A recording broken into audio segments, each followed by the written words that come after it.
6월절이라는 제목으로 하나님 말씀 전하겠습니다. 6월절을 앞두고 한 사람이 어느 날 이제 랍비를 찾아와서 여러 가지 걱정을 이야기합니다. 뭐라고 얘기를 하냐면, 랍비님, 저는 너무 근심 걱정이 많습니다. 없는 것이 너무 많아서 골머리가 아픕니다. 못 살겠습니다.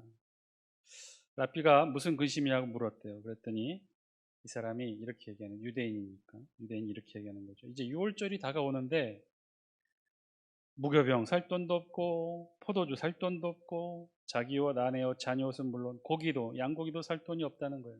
그래서 랍비가 물었습니다. 그러면 무교병은 얼마면 삽니까? 그랬더니 5천 원입니다. 포도주는 얼마요? 10,000원입니다. 자네 옷은 얼마인가? 5만 원입니다. 아내 옷은 얼마인가? 10만 원입니다. 자녀 옷은 얼마인가? 3만 원입니다. 그럼 6월절 고깃값은 얼마인가? 2만 원입니다. 이 말을 다 듣고는 랍비가 조용히 말합니다. 이제 자네는 돌아가서 너무 많은 걱정을 하지 말고 한 가지 걱정만 하게, 21만 5천 원 걱정만 하게, 그리고 하나님께 한 가지만 기도하게, 이번 6월절 대비해서 21만 5천 원 꼭 달라고, 그 기도 한 가지만 하게나. 유대인들 진짜로 이 큰 명절로 이 6월절을 정말 크게 성대하게 지킵니다. 그 외에도 유대인들이 지키는 명절이, 큰 명절 3개가 있죠. 6월절, 또 77절, 또 초막절, 이래서 3대 절기가 있는데, 그 중에서 이 6월절을 가장 큰 절기로 지내고 있어요. 이 77절은 우리네 맥주 감사주일 정도의 의미가 있고, 또 이 초막절은 이스라엘 40년 광야 생활을 기념하면서 또 동시에 토지에 소산을 주신 은혜에 감사하는 이 추수절기의 기념으로도 지킵니다. 그래서 초막절도 꽤 크게 지키고 있어요. 그리고 6월절, 이 6월절은요 출애굽을 기념하는 절기인데, 우리로 치면 여기에는요 구정의 의미도 포함되어 있고, 개천절도 포함되어 있고, 또 3일절도 포함되어 있고, 광복절도 포함되어 있는, 하여튼 복합적으로 커다랗게 지키는 6월절이에요. 그래서 이들이 6월절 이 3대 절기 중에 꼭 하나만 필요하게 어쩔 수 없이 지켜야 한다면 꼭 6월절을 지키는 것이 유대인들인데, 실제로 지금도 유대인들은요 이 6월절을 가장 성대하고 철저하게 지키는 이 절기 중에 하나입니다. 전에도 한번 말씀드렸지만, 유대인 이 6월절의 시작은 어떻게 시작됐냐면요, 6월절이 시작되기 한 일주일 전 혹은 한 달 전부터 어떤 일부터 시작하냐면, 제가 전에도 한번 말씀드렸죠. 첫 번째 사진 한 장 보실래요? 6월절이 다가온다 그러면 동네 곳곳에, 전통적으로 6월절 지키는 이 마을 곳곳에는요 저렇게 뭘 자꾸 태워요. 뭘 태운다고 그랬어요? 기억나셔요 혹시 여러분? 여기는 좀 사진이 다 타가지고 선명하지 않는데, 주로 가장 많이 버리는 게 식빵, 누룩이 들어있는, 부풀려져 있는 빵, 식빵들. 이런 거 집안에 있는 누룩, 첫 번째 사진 보여요. 이 집안에 있는 모든 것들을 다 태워요. 그리고 나서 자세히 보시면 이 빵들뿐만 아니라 여러 가지도 같이 태운 걸 보시는데, 깡통도 보이고 여러 가지도 보이죠. 저건 뭐냐면, 하여튼 집안에 있는 것, 누룩뿐만 아니라 집안에 있는 모든 것, 발효식품이라든지 하여튼 정상적이지 않은 방법으로 발효되는 모든 음식들, 그 들어있는 모든 그릇들, 깡통, 통조림, 뭐 이런 것들을 다 한꺼번에 다 태웁니다. 그뿐만이 아니라 두 번째 사진 보여주시면 그릇들도 저렇게 다 삶아요. 철저하게 청결하게 하는 거죠. 다 혹시라도 있을지 모르는 그런 누룩 혹은 곰팡이 뭐 이런 것이 있으면 다 하여튼 철저하게 소독하고 삶고 태우고 다 합니다. 한마디로 6월절 맞이 한 달 전부터 대청소를 시작해요. 집안 곳곳 다 헤집어 놓고요, 먼지가 쌓여 있는 거 다 털고, 곰팡이 있으면 다 찾아서 제거하고 태우거나 삶거나 해요. 그러니 자연스럽게 1년 중 바로 이 6월절 전에 유대인들은 자연스럽게 대청소를 하게 된답니다. 이것을 이름하여 누룩찾기라고 하는데요, 이 대청소를 다 하잖아요. 다 좀 전체를 다 꼼꼼하게 다 뒤져가지고 누룩, 곰팡이, 하여튼 발효된 것, 하여튼 뭐든지를 다 찾아서 소각시키거나 삶거나 다 청소를 해요. 그리고 말끔히 다 제거한 다음에, 그런 다음에 그 집의 여주인, 주로 이제 어머니겠죠. 이 어머니가 누룩이 들어있는 빵 조각 하나를 딱 남겨놓고는 이것을요 깨끗이 싸서 집안 한 구석에 숨겨놔요. 그리고는 가족들에게 퀴즈를 내요. 누룩 있는 이 빵을 찾으라라고 퀴즈를 내립니다. 그걸 부디카트 하메츠라고 하는 이 히브리어로 누룩 찾기를 하는 거예요. 마지막에. 그럼 온 식구들이 집안 다 또 뒤져서 엄마가 숨겨놓은 그 누룩 빵을 찾게 되죠. 그리고 그 다음날 본격적인 유월절이 시작이 돼요. 먼저 유월절 식탁을 중심으로 이 유대인들이 쭉 둘러앉습니다. 세 번째 사진 보여주실래요? 가장 먼저 감사 기도를 드리고 그리고 첫 번째 포도주를 마심으로써 이 유월절 식사가 시작이 됩니다. 먹는 음식은 다음과 같은 음식을 주로 먹어요. 전에도 한번 보여드렸죠. 이 접시에 정가운데가 이제 삶은 달걀이 있고 그 옆에 이 정강이뼈, 어린 양의 정강이뼈가 있고, 그리고 여러분 보시기에 왼쪽에 있는 게 저게 하로셋이에요. 하로셋. 하로셋은 사과를 으깨거나 혹은 호두나 잣을 으깬 것에 꿀이나 포도주를 붓고 계피를 섞어서 만든 일종의 그들 나름의 양념장이에요. 우리로 말하면 고추장 정도 되겠죠. 하여튼 그런 양념장이에요. 그리고 그 아래가 이 양상추, 그리고 그 다음에 옆에 보시면 이제 소금물이 하나 들어있고요. 그리고 쓴나물 묻힌 게 저게 있습니다. 이제 쓴나물은 이집트의 노예 생활을 기억하면서 먹게 되고요. 이 하로셋에는 이 쓴나물을 이렇게 찍어서 먹는 양념장으로 활용하고요. 소금물도 목마르면 이렇게 물을 마시는데 애굽에서 흘렸던 눈물을 상징하면서 마십니다. 그리고 어린 양의 정강이뼈와 삶을 달걀은 나중에 역사에서 생겨난 풍습으로 이들이 유월절 음식에 첨가되게 돼요. 그리고 양상추는 이 시기가 우리 태양력 3월과 4월 사이, 즉 봄에 해당하기 때문에 이 봄을 기념하기 위해서 먹는다고 해요. 그리고 이제 이 한 접시를 먹고 그 다음에 먹는 것, 다음 사진 보여주실래요? 이게 메인 음식이죠. 어린 양 고기와 더불어 먹는 이 맛자 혹은 맛조트라고 하는 이 무교병, 발효시키지 않은 무교병. 이것도 주로 남자들이 만든다고 해요. 이 끓는 물에, 팔팔팔 끓는 물에 밀을 반죽해서 아주 삽시간에 가장 빠른 시간 안에 반죽하여 굽는다고 합니다. 어떻게든 생길지 모르는 이 자연 발효를 막기 위해서 그렇게 해서 구운 이 맛자. 이 맛자와 함께 이 맛자와 함께 이 어린 양고기를 같이 먹죠. 자, 이렇게 해서 식사가 진행되는데 그냥 먹는 게 아니라 간단한 예식이 있어요. 가족의 큰아들이 먼저 아버지에게 식탁에서 다음과 같이 질문을 해야만 한답니다. 뭐라고 질문하냐면, 아버지, 이 밤은 왜 다른 모든 밤과 구별됩니까? 이렇게 질문을 해요. 그러면 이제 아버지가 가족에게 왜 이 밤이, 이 6월절 밤이 다른 밤과 다른가에 대해서 일정한 형식을 주로 이제 보고 있습니다. 그 이야기 보따리를 풀어놓죠. 이 6월절에 관계된 역사 얘기를 이야기합니다. 그럼 그 이야기를 다 듣고 이 아들이 또 아버지에게 물어요. 아버지, 왜 오늘 밤 우리는 이 맛자, 무교병을 먹습니까? 그러면 또 아버지가 이 질문을 기다렸던 듯이 또 다음 답변을 얘기해 줘요. 왜 이것을 먹게 되었는지 하나님과 성경에 있는 말씀들을 쭉 이야기를 하죠. 그리고 또 질문하죠. 왜 이 파슬리 양상추를 왜 소금에 찍어 먹습니까? 아버지는 이스라엘 백성이 애굽에서 당한 고통을 상징적으로 나타난다고 이야기를 들려주면서 이제 두 번째 포도주를 마시고, 그리고 이 유월절 행사의 절정이라 할 수 있는 이 맛자와 함께 양고기를 이렇게 같이 나눠 먹습니다. 그리고 이때부터는 이들이 예식이 없이 그냥 마음껏 먹어요. 그리고 가족들이 다 식사할 때까지 기다렸다가 식사를 마칠 즈음에 시편 115편에서 118편을 정해서 이들이 함께 노래 형식으로 같이 노래하면서 유월절 식사를 마칩니다. 생각보다는 꽤 길다고 해요. 꽤 길게 진행된다고. 어떻게 보면 참 의미 있게 지금까지도 유대인들은 이 유월절을 이렇게 지키고 있는 것 같습니다. 지금까지도 유대인들이 지키고 있는 이 유월절, 그 기원이 담긴 구약의 최초의 말씀이 바로 오늘 우리 본문 출애굽기 12장에 있는 말씀인 거죠. 그런데 자세히 보면요, 오늘 우리 본문과는 조금 지금의 유대인들이 지키고 있는 이 유월절과 좀 차이가 있는 부분들이 있어요. 물론 수천 년 역사를 지내오면서, 특별히 바벨론 포로기 전후 역사를 거치면서 이들의 유월절 문화 양식도 조금씩은 바뀐 것이 사실입니다. 어떤 것은 첨가되기도 하고 어떤 건 좀 빠지기도 하고 그런 것들이 있을 수 있죠. 오늘 본문 내용을 통해서 지금의 유대인들이 지키는 유월절과 본문의 원래 의미와 한번 비교해서 살펴보면서 거기에 담겨있는 또 다른 메시지도 저희들이 함께 나누기를 원합니다.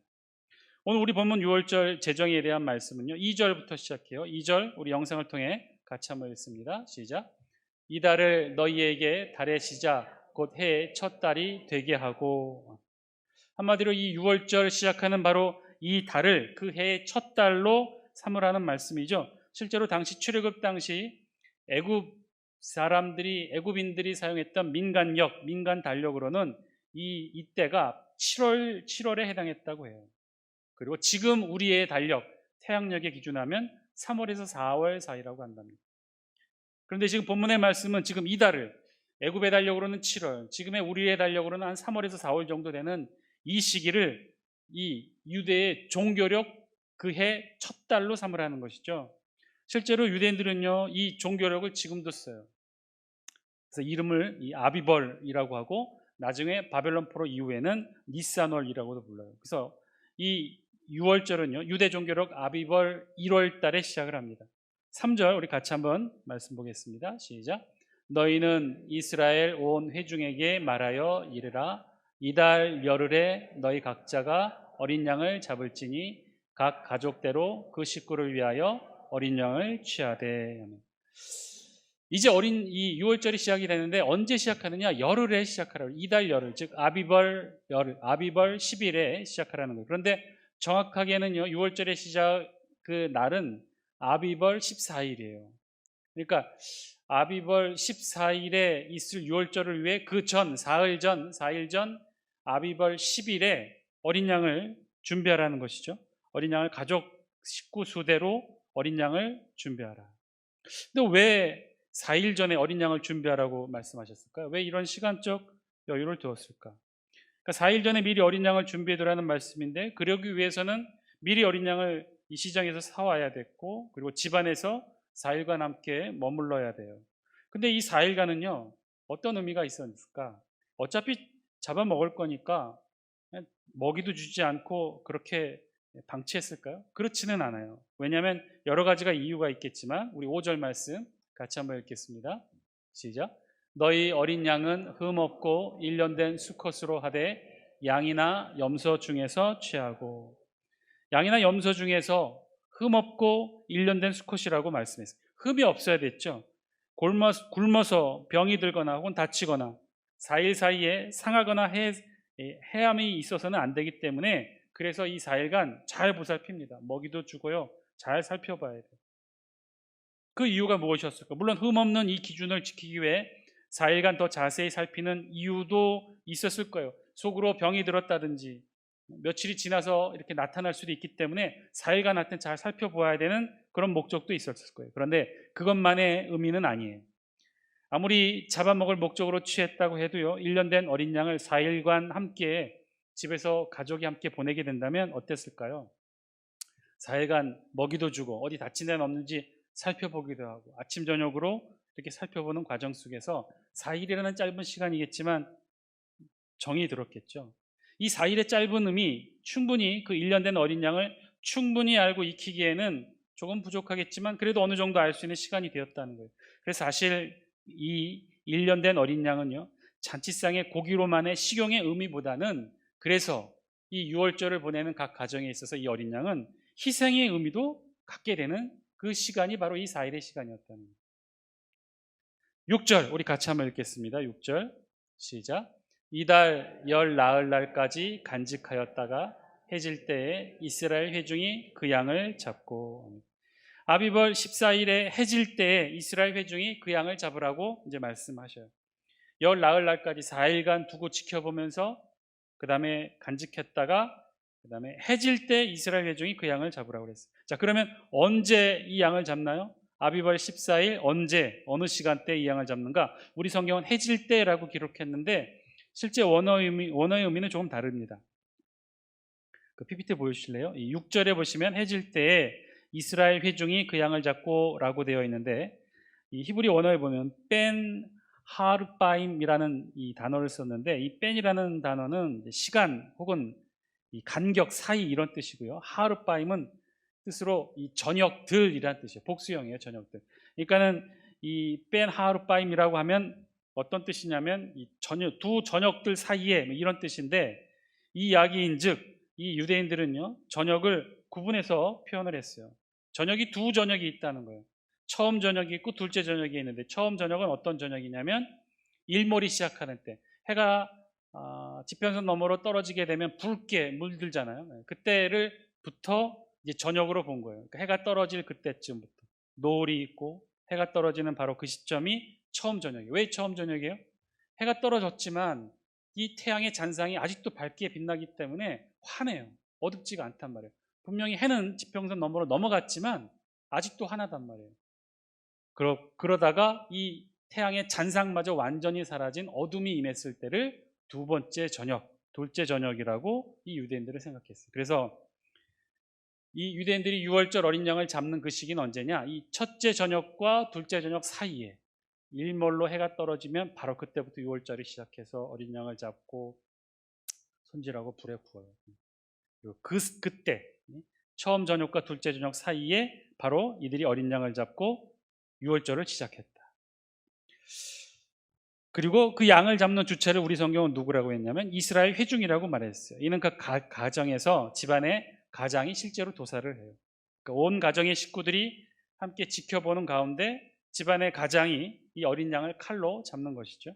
자, 그러니까 이 어린 양을 잡는 이 과정이 해가 완전히 떨어진 둘째 저녁 이후가 아니라 첫째 저녁, 비록 해는 졌지만 아직도 밝은 이 태양의 잔상이 남아서 붉은 노을로 석양의 하늘이 붉게 불들고 온 하늘이 이렇게 어느 정도 식별이 가능한 그 불빛이 있을 때 바로 어린 양을 잡는다는 거예요. 온 가족이 함께 지켜보는 가운데 4일간 그래도 나름 정이 들었을 그 어린 양을 온 가족이 지켜보면서 도살하는 거죠. 그렇게 도살하여 어린 양을 잡고는 그리고 그 피를 문에 발랐어요. 우리 7절 영상을 통해 함께 했습니다. 시작. 그 피를 양을 먹을 집 좌우 문설주와 임방에 바르고, 문설주와 임방에 발랐다고 했는데 이 문설주는 어디냐면요, 집으로 들어가는 문 좌우 기둥을 문설주라고 하고요, 임방은 그 맨 위에 가로로 놓여져 있는 기둥을 말합니다. 그러니까 문설주, 좌우 문설주와 임방에 발랐다는 뜻은요, 그 집에 들어가는 문에 발로 밟는 바닥을 뺀 문 전체에 다 발랐다는 거예요. 좌우와 위쪽을 어린 양의 피로 발랐다는 거예요. 문이 상징하는 것은요, 그 집안 전체를 의미해요. 근데 그 집안 전체에 지금 피를 다 발랐다는 그런 상징적 의미겠죠. 그리고는 이제 그렇게 어린 양의 피를 바르고 유월절 식사를 하게 되는데 어린 양의 고기를 꼭 함께 먹게 하는 음식이 있었어요. 8절 같이 한번 읽습니다. 시작. 그 밤에 그 고기를 불에 구워 무교병과 쓴나물과 아울러 먹되. 무교병, 즉 누룩이 없는 빵과 그리고 쓴나물과 함께 먹으라는 것이죠. 그리고는 아주 특별한 주의를 하나님이 당부하셔요. 9절 말씀이에요. 우리 함께 읽겠습니다. 시작. 날것으로나 물에 삶아서 먹지 말고 머리와 다리와 내장을 다 불에 구워 먹고. 날것으로 먹지 말라는 말씀은 이해할 수 있어요. 왜냐하면 날것으로 양고기를 먹기 위해서는 어떻게 먹어야 돼요? 어쩔 수 없이 핏째, 생명이 있는 핏째 먹어야 하니 이건 하나님이 금하시는 것이었죠. 자, 그러나 왜 고기를 삶아서는 먹지 말라고 하셨을까? 여기에 사실은 오늘 본문에 중요한 그 비밀이 담겨 있는데요, 메시지가 담겨 있는데, 왜 고대에서는요, 이 애굽에서는요 고기를 먹을 때 어떤 방법으로 주로 먹냐면 이 구워서 먹는 방법보다는 삶아서 먹는 방법이 더 일반적인 애굽에서의 먹는 방법이었다고 해요. 우리 출애굽기 16장에 보면요, 나중에 한번 살펴보겠지만 16장 3절이 보면 이스라엘 백성들이 광야에서 먹을 것이 없어서 막 굶주려요. 그래서 모세를 향해 막 원망하면서 이렇게 말합니다. 우리 출애굽기 16장 3절 말씀 보여주실래요? 이스라엘 자손이 그들에게 이르되 우리가 애굽 땅에서 고기 가마 곁에 앉아있던 때와 떡을 배불리 먹던 때. 여기 보면 앞부분에 뭐라고 되어 있어요? 이스라엘 자손이 그들에게 이르되 우리가 애굽 땅에서 고기 가마 곁에 앉아있던 때와. 애굽 땅에서 고기 가마 곁에 앉아 있었던 때. 그러니까 애굽에서는요, 고기를 구워 먹는 일반적인 방식이 이 물에 삶아 먹는 거예요. 가마에 놓고 고기를 잘게 잘라서 그것을 가마에 놓고 물을 부어서 삶아 먹는 것이 일반적인 애굽에서의 음식 방법이었어요. 그런데 하나님은 지금 유월절 제정을 말씀하시면서 날것으로도 먹지 말고 삶아서도 먹지 말라고 말씀하시죠. 그 이유가 무엇이었을까? 아마도 애굽에서의 습관, 애굽에서의 삶과의 단절을 의미하는 그 이유도 있었을 거예요.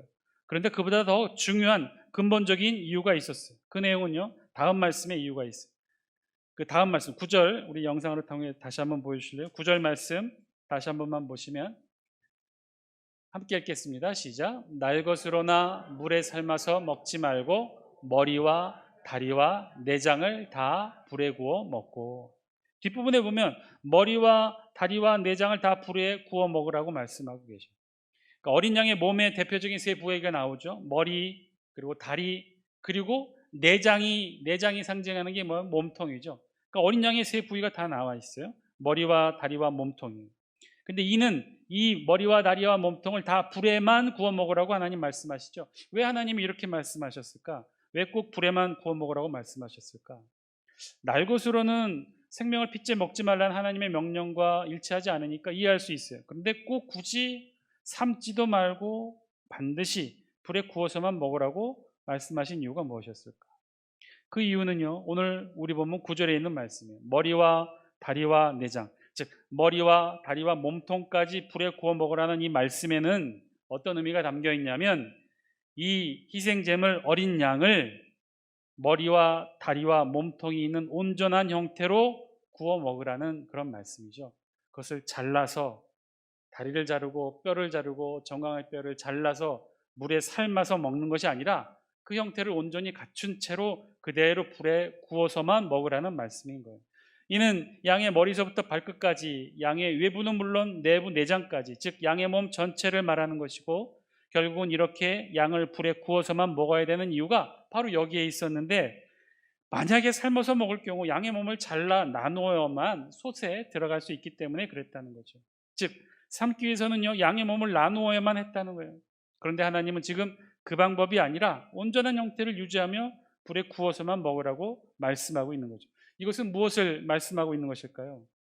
희생의 상징인 어린 양의 모든 뼈가 하나도 꺾이지 아니하고 온전함을 잃지 않는 것을 증거하고, 결국 이 증거가 신약시대에 오실 우리 하나님의 어린 양 예수 그리스도를 예표하는 것이기 때문에 그런 것이죠. 예수 그리스도 장차 하나님의 어린 양으로 이 세상 죄를 지고 죽으실 때 그 뼈가 하나도 꺾이지 않을 것에 대한 하나님의 말씀의 예표였던 것입니다. 자, 그리고 두 번째 당부의 말씀은 남기지 말라는 것이죠. 10절에 보니까 우리 같이 한번 읽겠습니다. 시작. 아침까지 남겨두지 말며 아침까지 남은 것은 곧 불살이라. 아멘. 남기지 말라는 거예요. 만약 하나라도 만에 하나라도 남기게 되면 어떻게 하라고요? 남긴 것은 불사르라. 남기지 말라. 남기지 않는 이유는요, 어린 양의 상징이 식용이 아니라고 했죠. 희생이었다고 그랬어요. 남겨서 버리는 것은 희생을 의미 없이 버리는 것이 되니까, 그래서 남겨서는 안 되고, 부득불 남기게 된다면 버리지 말고 불살이라고 말씀하신 거예요. 그러나 그보다 더 근본적인 이유가 있어요. 남기지 말아야 되는 이유. 그것은요, 정확한 고기의 양에 있어요. 우리 4절 말씀 우리 영상을 통해 같이 한번 읽겠습니다. 시작. 그 어린 양에 대하여 식구가 너무 적으면 그 집의 이웃과 함께 사람 수를 따라서 하나를 잡고 각 사람이 먹을 수 있는 분량에 따라서 너희 어린 양을 계산할 것이며. 아멘. 6월절 어린 양은요, 철저히 계산된 양이었다고 그랬어요. 식구 수에 정확히 맞춘 양이었어요. 그런데 만약에 식구가 너무 적어요. 너무 적어서 최소 단위인 어린 양 한 마리를 다 먹을 수 없는 그런 적은 수의 식구였다면 어떻게 될까? 오늘 우리 성경이 4절이 말해요. 그렇다면 그 집의 이웃과 함께 사람 수를 취해서 어린 양을 정하라고 그랬어요. 그러니까 가족이 부족할 경우 이웃과 함께 6월절 어린 양을 잡아 6월절을 보내라는 거예요. 그러니 양의 고기가 남을 수 없겠죠. 정확하게 계산된 양이겠죠. 그런데 오늘 이 말씀, 그 집의 이웃과 함께라는 이 표현, 이 4절에 있는 말씀 원어로 보면요, 뭔가 한 가지가 빠진 부분이 있어요.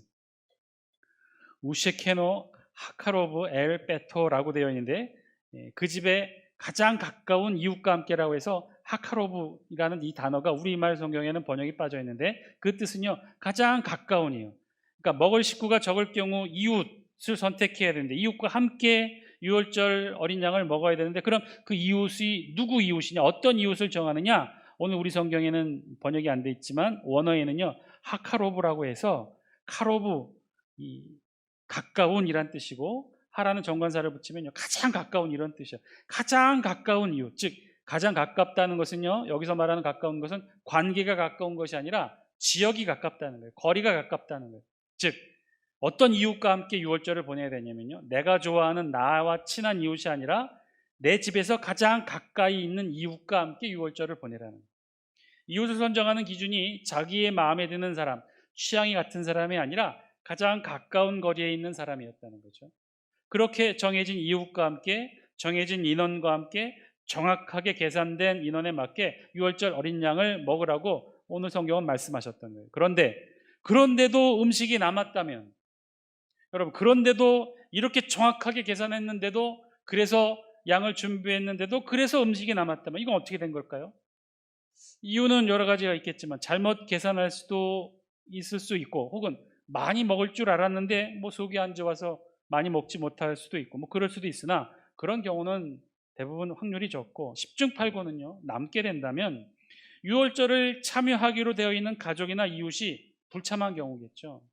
왜 불참했는지, 무슨 일은 없는지, 다음날 그의 몫의 음식을 불태우면서 가족이 함께 걱정했다는 거예요. 그래서 이 유월절의 의미는 가족 관계를 형성하는 데도 굉장히 큰 의미가 있었다고 해요. 따라서 이 유월절의 의미는요, 참여하는 가족과 이웃에 대한 관심과 보살핌의 의미도 함께 있었답니다. 그리고 11절에는요, 이 유월절 음식을 먹을 때의 모습에 대해서도 우리 성경이 이렇게 기록해줘. 허리에 띠를 띠고 또 발에 신을 신고 또 손에 지팡이를 잡고 먹으라는 거예요. 그 이유는 급히 먹으라는 거죠. 급히. 그리고 12절과 13절에서는 이 유월절의 진짜 의미, 유월절을 통해 하나님께서 하시기를 원하시는 역사가 무엇인지를 말씀하셔요. 하나님은 이 유월절을 통해 애굽 땅을 심판하신 거죠. 사람과 짐승을 막론하고 애굽 땅의 모든 처음 난 것을 다 심판하시고, 그리고 애굽의 모든 신들까지도 무력하게 만드십니다. 우리 다 함께 13절 말씀 함께 읽겠습니다. 시작. 내가 애굽 땅을 칠 때에 그 피가 너희가 사는 집에 있어서 너희를 위하여 표적이 될지라. 내가 피를 볼 때에 너희를 넘어가리니 재앙이 너희에게 내려 멸하지 아니하리라. 아멘. 애굽 온 땅에 임하게 되는 이 장자 죽음의 재앙이 어린 양의 피를 문설주와 임방에 바른 그 이스라엘 백성의 집에서는 넘어가게 되는 것입니다. 무엇 때문에 넘어가는 거예요? 이 피 때문에, 어린 양의 피 때문에 이 재앙이 이스라엘을 넘어가게 됩니다. 이 어린 양의 피로 인해 이스라엘을 넘어가게 했다는 것이죠. 그리고 이후 유대 백성은요, 오늘날까지도 이 유월절을 지켜오고 있어요. 자, 그런데 이들이 오늘날까지 지켜오던 이 유월절, 이제 조금 돌아보니 조금은 이상하다는 생각 여러분 들지 않으십니까? 유월절에 지금도 유대인들이 먹는 음식이 무엇이라고 했죠? 유대인들이 먹는 음식, 한 접시에 담겨있는 이 6가지 재료의 음식, 영상을 통해 다시 한 번만 보여주실래요? 거기에는 이 6가지 음식이 쭉 보입니다. 삶은 달걀, 또 어린 양의 정강이 뼈, 소금물, 또 쓴나물과 또 양상추와 또 하로셋이라고 하는 것, 이 6가지를 먹는데, 그런데 우리 눈에 유독 거슬리게 보이는 것 여러분 하나 있지 않습니까? 뭐죠? 뭐가 여러분 눈에 거슬리지 않나요? 뭐가 소금물이 거슬립니까? 뭐가 그죠? 예, 정강이 뼈. 저걸 왜 놓았을까? 저 사진으로도 봐서 알겠지만 뼈에 고기가 붙어 있는 것도 아니에요. 이스라엘 정육점이 그렇게 정육을 잘 못하지도 않아요. 잘 발려냈을 거예요.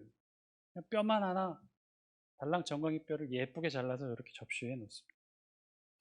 저는 말씀을 준비해서 궁금했어요. 왜 저들이 지금에도 왜 이렇게 저렇게 유월절 식사를 할까? 왜 저 정강이 뼈를 저렇게 예쁘게 잘라서 고기가 붙어 있지도 않는데 접시에 놓고 해마다 유월절을 저렇게 보내는 것일까? 저것의 상징이 뭘까? 여러분 보시면 좀 섬찟하다는 생각 들지 않습니까? 하긴 유대인들, 아직도 구약 시대를 살고 있는 유대인들에게 우리처럼 2000년 전 십자가 예수 그리스도께서 하나님의 어린 양으로 유월절에 희생제물이 되셨다는 사실을 저들이 알지도 않을 것이고 굳이 인정하지도 않겠죠. 그럼에도 불구하고 굳이 말씀에 기록된 온전한 형태의 유월절 어린 양을 불에 구워 먹으라는 이 말씀에도 불구하고 저렇게 버젓이 접시에 정강이 뼈를 올려놓은 이유가 무엇이었을까요? 사랑하는 장수교 성도 여러분, 오늘 말씀을 통해 저와 여러분들에게도 주신 하나님의 음성 들을 수 있게 되길 바랍니다. 오늘까지도 저들은요, 해마다 이 유월절을 지키며 저렇게 접시에 정강이 뼈를 예쁘게 잘라놓고 있어요. 매 해마다 유월절을 저들은 이렇게 보내고 있는 거죠. 해마다 이 날을 기억하며 구약의 유월절을 보내고 있는 거예요. 사실은 하나님께서 우리가 살펴보았지만 굳이 삶지 말라고 했던 이유, 머리와 다리와 몸통을 온전히 유지한 채 불에만 구워 먹으라고 하는 이 하나님의 특별한 유월절의 지시를 저들은 저렇게 해석해서 예쁘게 접시에 정강뼈를 잘라 얹어놓고 해마다 저걸 놓고 유월절을 보내고 있는 그 이유가 무엇이었을까? 저는 오늘 본문을 읽고 말씀을 준비하면서 그런 생각을 해보게 됩니다. 저들은 저렇게 유월절을 보내는데 우리는 어떻게 우리의 유월절을 보내고 있을까? 저들은 한낱 어린 양의 피도 저렇게 잊지 않고 수천 년 해마다 이런 요란을 떨면서 지키고 있고, 또 어쩌면 우리들에게 보란듯이 저렇게 정강이 뼈를 예쁘게 잘라 해마다 자신들의 접시에 올려놓고 그렇게 유월절을 보내고 있는데 우리는 어떻게 이 유월절의 의미를 되새기고 있을까? 우리의 참되고 영원한 유월절을 이루신 하나님의 어린 양 예수 그리스도를 우리는 얼마나 잊지 않고 기억하며 보내고 있는가? 우리 몸에는 아직도 식지 않는 하나님의 어린 양의 피가 흐르고 있는데 그것을 우리는 얼마나 잊지 않고 지내고 있는가? 우리의 몸에 발라져 있는 예수 그리스도의 보혈의 피가 아직도 이렇게 선명하게 불금을 드러내고 있는데 우리는 얼마나 그 사실을 인지하고 있고 그 사실을 얼마나 증거하기 위해 노력하고 있는가? 오늘 말씀을 읽으면서 그리고 저들 유대인들의 유월절을 지켜보면서 다시금 우리 자신을 돌아볼 수 있는 저와 여러분 되시기를 바랍니다. 우리도 잊지 않고 지내는 저와 여러분들의 유월절의 의미가 되었으면 좋겠어요. 우리만의 기억들, 우리만의 소중한 신앙의 추억들, 우리도 잘 간직하고 변치 않고 기억하며 우리 남은 여생을 그렇게 보낼 수 있었으면 좋겠습니다. 영원토록 그 보혈의 의미, 예수 그리스도의 보혈의 의미를 소중히 여기며 우리의 신앙의 추억으로 간직하며 지낼 수 있었으면 좋겠어요. 저들은요, 아직도 한낱 그 어린 양의 피를 이렇게 해마다 기억하며 지키고 있어요. 해마다 유월절이 되면요, 온 나라가 들썩이며 요란을 떨면서 유월절을 지켜요. 한낱 어린 양의 피 때문에 자신들이 구원받았다는 사실을 감격해하며 증거하면서 접시에 정강이 뼈 예쁘게 잘라 올려놓고 그렇게 지키고 있어요. 우리는 어떻게 유월절을 지키고 있습니까? 우리는 어떻게 영원토록 우리의 구원을 이루신 하나님의 어린 양 예수 그리스도의 보혈의 의미를 여러분들은 기억하고 계십니까? 오늘 이 저녁